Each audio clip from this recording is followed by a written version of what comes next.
Hello నమస్తే నేను Ashok Andhra Pradesh liquor కేసులో నెక్స్ట్ ఏం జరగబోతుంది ఇప్పటికే ఈ లిక్కర్ కేసుకు సంబంధించి ఎవరైతే ఆరోపణలు ఎదుర్కొంటున్నటువంటి వ్యక్తులు ఉన్నారో వాళ్ళందరికీ కూడా ఒక్కొక్కరుగా బెయిల్ వస్తూ ఉన్నాయి లిక్కర్ కేసుకు సంబంధించి నెక్స్ట్ ఏదో జరగబోతుంది అనేటువంటి ఊహాగానాలన్నిటికీ కూడా తెరతీసే విధంగా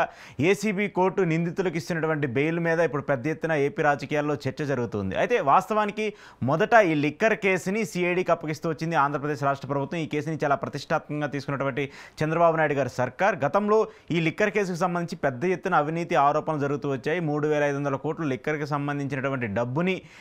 మళ్లించి ఇతర ప్రాంతాలకు సంబంధించి కావచ్చు వేరే వాటికి సంబంధించి మళ్లించి వాటన్నిటినీ కూడా ఎన్నికల కోసమో లేదంటే పార్టీకి సంబంధించిన ప్రయోజనాల కోసమో లేదంటే వ్యక్తిగత అవసరాల కోసమో వాడుకున్నారనేటువంటి అంశాన్ని పెద్ద ఎత్తున ప్రస్తుత కూటమి ప్రభుత్వం ఆరోపణలు చేస్తూ ఈ అంశం మీద మొదట సిఐడిని చేసినప్పటికీ కూడా దానికి సంబంధించిన విచారణ ముందుకు సాగకపోవడంతో ఆ తర్వాత సిట్ని ఏర్పాటు చేస్తూ వచ్చింది సిట్కి సంబంధించి పోలీస్ కమిషనర్గా ఉన్నటువంటి రాజశేఖర్ బాబుని సిట్ బాధ్యతలు అప్పగించి ప్రస్తుతం ఆయన నేతృత్వంలో ఆయన బృందం ఇప్పుడు ఈ లిక్కర్ కేసుకు సంబంధించిన వ్యవహారాన్ని అంతా కూడా విచారిస్తూ వస్తుంది అయితే ఈ కేసుకు సంబంధించి సిట్ ఏర్పాటు చేసిన తర్వాత రాజశేఖర్ బాబు బాధ్యతలు తీసుకున్న తర్వాత ఒక్కొక్కటిగా ఈ కేసుకు సంబంధించి కీలకంగా ఉన్నటువంటి వ్యక్తులందరినీ కూడా అరెస్ట్ చేస్తూ వచ్చారు ఒకసారి డైరెక్ట్గా ఈ ఇష్యూకి సంబంధించి రాజశేఖర్ బాబు కావచ్చు లేదంటే ఆయన టీం కూడా పెద్ద ఎత్తున ఈ లిక్కర్ కేసుకు సంబంధించి ఉన్నటువంటి వ్యక్తులందరినీ కూడా అరెస్ట్ చేస్తున్నటువంటి నేపథ్యంలో ఆ తర్వాత డైరెక్ట్గా మెయిన్గా బిగ్ బాస్ అంటూ చెప్పుకునేటువంటి జగన్మోహన్ రెడ్డి టార్గెట్ అంటూ కూడా పెద్ద ఎత్తున ఆరోపణలు వస్తూ వచ్చాయి ఆ తర్వాత మాత్రము దూకుడుగా వెళ్తున్నటువంటి సిట్కి సంబంధించి ఏసీబీ కోర్టు వరుస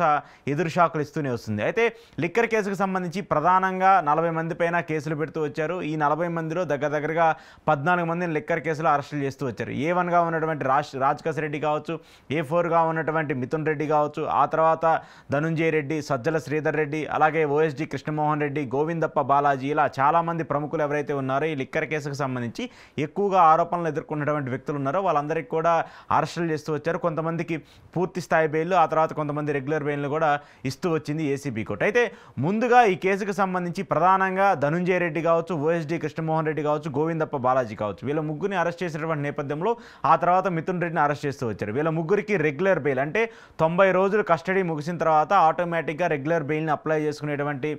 వెసులుబాటుని వాళ్ళకు ఉంటూ ఉంటుంది సో ఆ ప్రాతిపదికనే 90 రోజులు పూర్తయిన తర్వాత వాళ్ళందరికీ వాళ్ళ ముగ్గురికి కూడా ఏసీబీ కోర్టులో బెయిల్ మంజూరు చేస్తూ వస్తుంది సో అది ఒక విధంగా ఎదురు దెబ్బ అయినప్పటికీ ఆ తర్వాత మిథున్ రెడ్డి ఉన్నారు మిథున్ రెడ్డి ఈ కేసుకు సంబంధించి కీలక వ్యక్తి లిక్కర్ కేసులో ప్రధాన నిందితుడిగా మేము మిథున్ రెడ్డిని ఆరోపిస్తున్నాం అని చెప్పేసి సిట్ పదే చెప్తుంది సో ఈ అంశానికి సంబంధించి వాళ్ళ ముగ్గురికి బెయిల్ ఇచ్చినప్పటికీ కూడా మిథున్ రెడ్డి కస్టడీలో ఉన్నారు కాబట్టి ఆయన దగ్గర నుంచి సమాచారం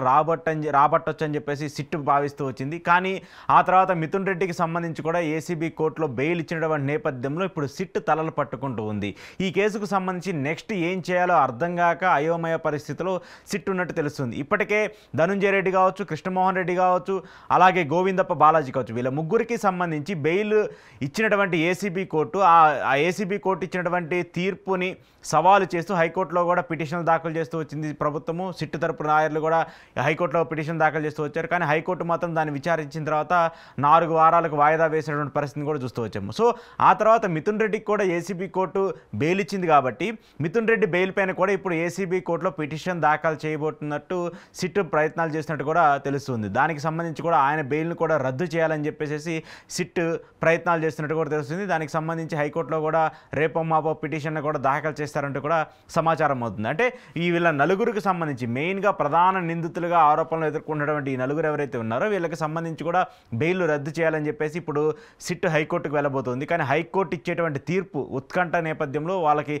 బెయిల్ కంటిన్యూ చేయాలని చెప్పేసి ఇస్తారా ఏసీబీ కోర్టు ఇచ్చినటువంటి తీర్పుకి కట్టుబడి ఉండండి అని చెప్పేసి చెప్తారా లేదు అలా కాదు ఆ నలుగురు బెయిల్ని రద్దు చేయాలని చెప్పేసి కోర్టు తీర్పిస్తుంది అనేది తెలియదు కానీ దాని మీద మాత్రం ఇప్పుడు సర్వత్రా ఆసక్తి నెలకొంటూ ఉంది ఇది సిట్కి సంబంధించి చాలా కీలక నిర్ణయంగా పరిగణించబడలేదు ఎందుకంటే హైకోర్టు ఇచ్చేటువంటి తీర్పు మీద ఇప్పుడు సిట్ ఆధారపడుతుంది సిట్ దానికి సంబంధించి హైకోర్టు ఒకవేళ బెయిల్ రద్దు చేయమని చెప్తే మాత్రం సిట్కి ఒక ఊరట లభిస్తుంది మళ్ళీ ఈ కేసుకు సంబంధించి నెక్స్ట్ స్టెప్ వేయడానికి ఒక ప్రయోజనం అయితే వాళ్ళకు ఉంటుంది అలా కాకుండా ఇప్పుడు ఏదైతే బెయిల్స్ ఇస్తూ వచ్చారో ఆ బెయిల్స్ని కంటిన్యూ చేయండి ఏసీబీ కోర్టు ఇచ్చినటువంటి తీర్పుకి కట్టుబడి ఉండండి అంటూ కూడా సిట్కి చెప్తే మాత్రం హైకోర్టు ఇది సిట్కి ఇంక ఎదురు దెబ్బగానే ఉండాలి నెక్స్ట్ ఫార్వర్డ్గా అంటే ఈ కేసుకు సంబంధించి నెక్స్ట్ స్టెప్ వేయడానికి కూడా పెద్దగా పెద్దగా ఉపయోగపడే పరిస్థితి అయితే ఉండదు. ఈ కేసుకు సంబంధించి అసలు ఏం జరుగుతుంది ఏంటి అనేది కూడా తెలియని పరిస్థితి అయితే ఉండదు. అయితే ఇక్కడ మెయిన్గా సిట్ ఆరోపిస్తున్నటువంటి అంశం ఏంటంటే, మీరు దాఖలు చేసినటువంటి ఛార్జ్ షీట్లో చూసుకున్నా, అలా కాకుండా మీరు ఇప్పుడు విచారిస్తున్నటువంటి ప్రక్రియ చూసుకున్నా కూడా ఎక్కడా కూడా విచారణ పేరుతో ఇప్పటి వరకు ఈ కేసుని సాగదీస్తూనే వచ్చారు.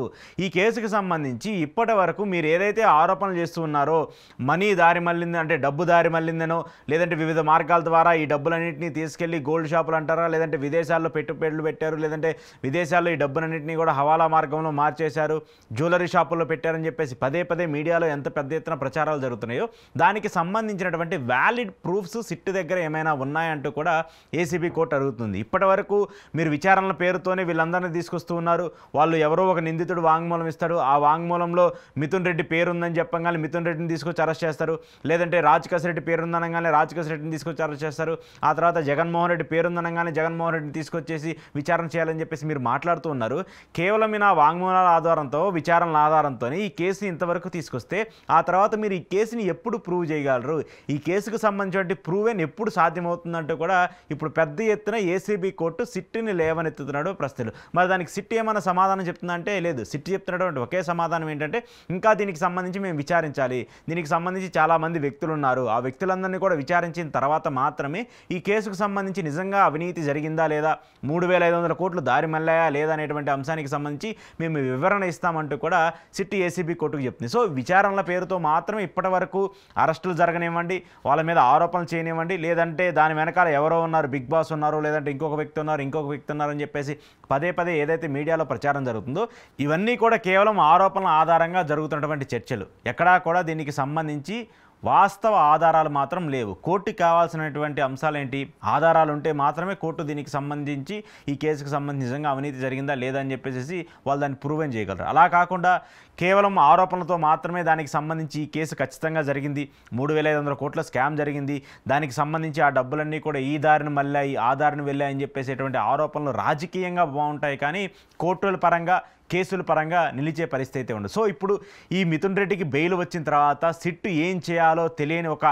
అమాయక పరిస్థితిలో, అయోమయ పరిస్థితిలో ఉన్నట్టు కూడా తెలుస్తుంది. దాంతోపాటు ఈ లిక్కర్ కేసుకి సంబంధించి అటాచ్ చేసినటువంటి ఆస్తులు కావచ్చు, అంటే మెయిన్గా A1గా ఉన్నటువంటి రాజకేశ్ రెడ్డికి సంబంధించిన అటాచ్ చేసినటువంటి ఆస్తులు కావచ్చు, దాంతోపాటు 11 కోట్లు ఏవైతే దొరుకుతూ వచ్చాయో ఆ 11 కోట్లకు సంబంధించిన పరిణామానికి సంబంధించిన ఇప్పటి వరకు వివరణ ఇవ్వనటువంటి సిట్కి సంబంధించిన పరిణామాలు కావచ్చు, ఇప్పుడు కొత్తగా శ్రీనివాస్ అనేటువంటి ఒక వ్యక్తి అంటే చెవిరెడ్డికి సంబంధించిన అనుచరుడు డబ్బులు మూటలు లెక్కేస్తూ డబ్బులు కట్టలు లెక్కేస్తూ బయటకు వచ్చినటువంటి వీడియో కావచ్చు, వీటన్నిటికి సంబంధించి ఇవి రాజకీయ పరంగా ఒక పార్టీ మీద ఆరోపణలు చేసుకోవడానికి పనికొస్తున్నాయి, కానీ వీటన్నిటినీ కూడా కోర్టులో సబ్మిట్ చేసి కోర్టులో వాటిని ప్రూవ్ చేయడానికి గల ఆధారాలు, వాటికి ప్రూవ్ చేయడానికి గల శాంటిటీ సిట్ దగ్గర లేకుండా పోయింది. సో ఇప్పుడు ఇదే సిట్కి తలనొప్పిగా మారుతూ వచ్చింది. కేవలం ఆరోపణల మీద మాత్రమే సిట్ ఇప్పటి వరకు కూడా ఈ లిక్కర్ కేసును పొడిగిస్తూ వచ్చింది. ఆరోపణల మీద మాత్రమే ఈ కేసుకు సంబంధించి ఒక్కొక్కటిగా బయటకు తీసుకొస్తామని చెప్పేసి పనిచేస్తూ వస్తుంది. దూకుడుగా పరిగెడుతున్నటువంటి సిట్కి ఏసీబీ కోర్టు ఇస్తున్నటువంటి బెయిల్స్ ఏవైతే ఉన్నాయో అవన్నీ కూడా చికాకు తెప్పిస్తూ ఉన్నాయి. వాళ్ళందరూ కూడా ప్రధానంగా వీళ్ళే వీళ్ళకి సంబంధించి మెయిన్గా ఈ లిక్కర్ కేసుకు సంబంధించి అంతా కూడా చేసుకుంటూ వచ్చారని చెప్పేసి పదే ఆరోపణలు చేస్తూ ఉన్నాయో వాటన్నిటినీ కూడా కోర్టు పరిగణించకుండా రెగ్యులర్ బెయిల్స్ కావచ్చు, నార్మల్ బెయిల్స్ కావచ్చు, వీటన్నిటినీ కూడా ఏసీబీ కోర్టు ఇస్తూ వచ్చింది. సో ఈ కేసుకు సంబంధించి మెయిన్గా ఉన్నటువంటి A1గా ఉన్నటువంటి రాజకేశ్ రెడ్డి కావచ్చు, ఆ తర్వాత చెవిరెడ్డి భాస్కర్ రెడ్డి కావచ్చు, వీళ్ళకి సంబంధించిన బెయిల్ పిటిషన్ల మీద కూడా పదే వాదనలు జరుగుతున్నాయి. వాళ్ళందరికీ సంబంధించి కూడా రెగ్యులర్ బెయిల్ పిటిషన్లు కూడా వేస్తూ ఉన్నారు. ఈ ఇష్యూకి సంబంధించి నెక్స్ట్ లిక్కర్ కేసుకు సంబంధించి చెవిరెడ్డికి కూడా బెయిల్ వచ్చే అవకాశం ఉందంటూ కూడా చెప్తూ ఉన్నారు. సో చెవిరెడ్డికి కూడా బెయిల్ వస్తే మాత్రం ఆ తర్వాత నెక్స్ట్ A1గా ఉన్నటువంటి రాజకేశ్ రెడ్డి మాత్రమే మిగులుతాడు. ఆయనకి సంబంధించి కూడా బెయిల్ కూడా రెగ్యులర్ బెయిల్స్ కూడా దానికి సంబంధించి కూడా వేస్తూ ఉన్నారు. కాబట్టి రాజకేశ్ రెడ్డిని ఎంతకాలం ఇంకా సిట్ హోల్డ్ చేసి ఉంటుంది, లేదంటే ఏసీబీ కోర్టు రెగ్యులర్ బెయిల్ ఇచ్చేస్తే ఆ తర్వాత సిట్ ఏం చేస్తుంది అనేది కూడా చూడాల్సి ఉంది. ఏదేమైనప్పటికీ కూడా సిట్ వెళ్ళినటువంటి దూకుడుకు సంబంధించి ఏసీబీ కోర్టు వరుసగా బ్రేకులు వేస్తూ ఉంది. ఈ కేసుకు సంబంధించి నెక్స్ట్ ఎలా వెళ్ళాలి, ఏ దారిలో వెళ్ళాలి అనేటువంటి తెలియని ఒక అయోమయ స్థితిలో ఇప్పుడు ఏపీ సిట్ ఉన్నట్టు కూడా తెలుస్తుంది. ఈ లిక్కర్ కేసు ఎటు వెళ్ళి ఎక్కడ ఆగుతుంది అనేది కూడా అర్థం కాని పరిస్థితిలో ప్రస్తుతం ఏపీ రాజకీయాల్లో కనిపిస్తుంది.